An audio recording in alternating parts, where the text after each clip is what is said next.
और किन में ना जो आवेला बड़ा तारा सवेला। लगे भाई लोग आदेश में गा देते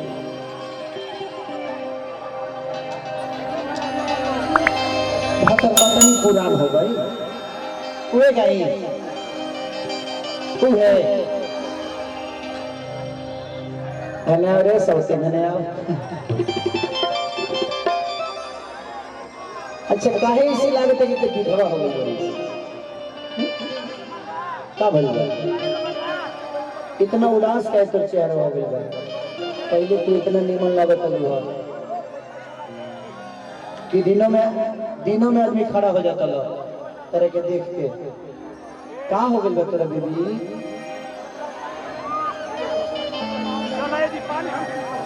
ऐसा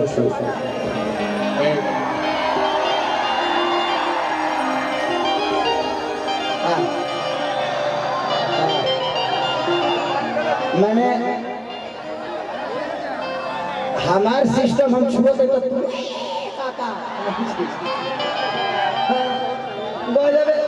दो तीन गो छू ना पड़ा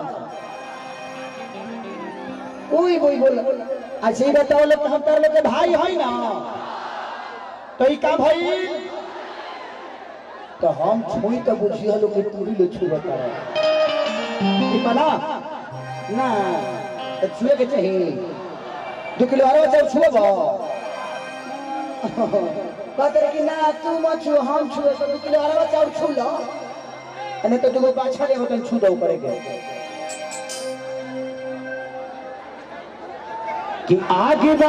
जवानी में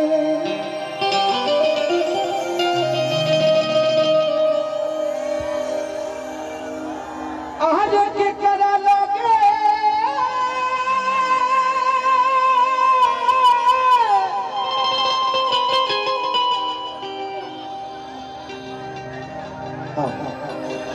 आगे कहना चुप हो जा बेटा चुप हो जा आए पापा के का नाम हो महेश शर्मा माई के कश्मीरा देवी भाई ये कौन आदमी है अपना फिल्म रिलीज करके छोड़ दिया है बाबू पे चिंता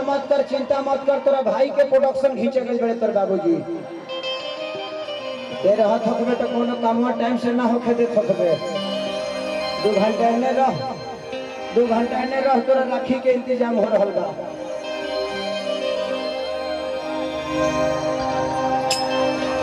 अरे सब जगह यही रही है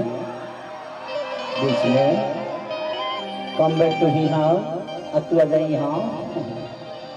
ये दोनों बहनें बड़ी अच्छी हैं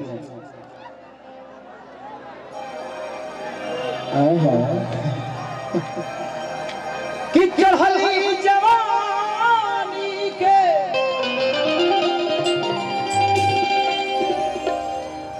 कि आगे बढ़त बेसी हो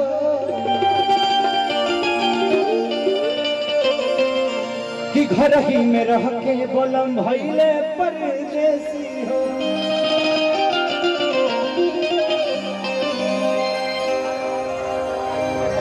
कर चहल जाई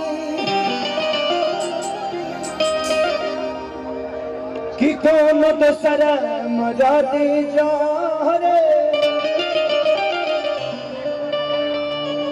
किसे जिला कहियो लड़ाई नहीं लड़े कि कवन भादर कटनी भातार के फसवला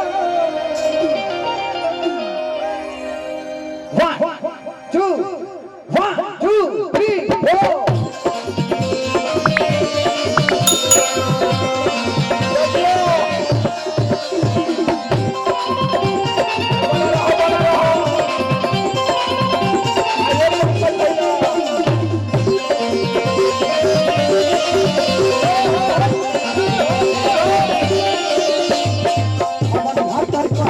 भातार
औरत कहती है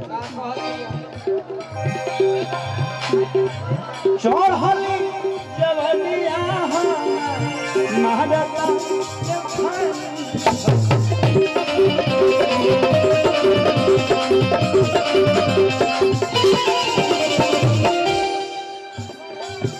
गरमी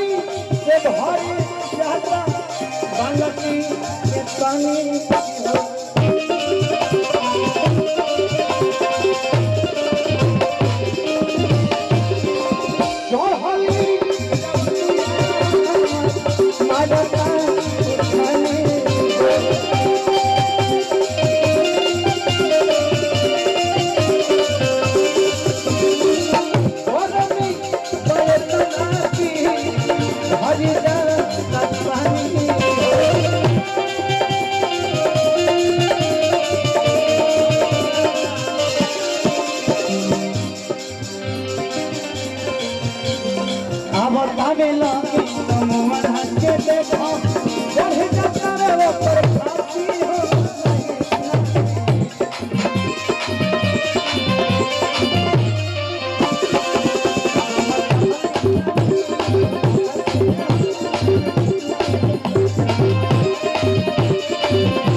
औरत ये कहती है एक गजा बामे तनिको एक फटो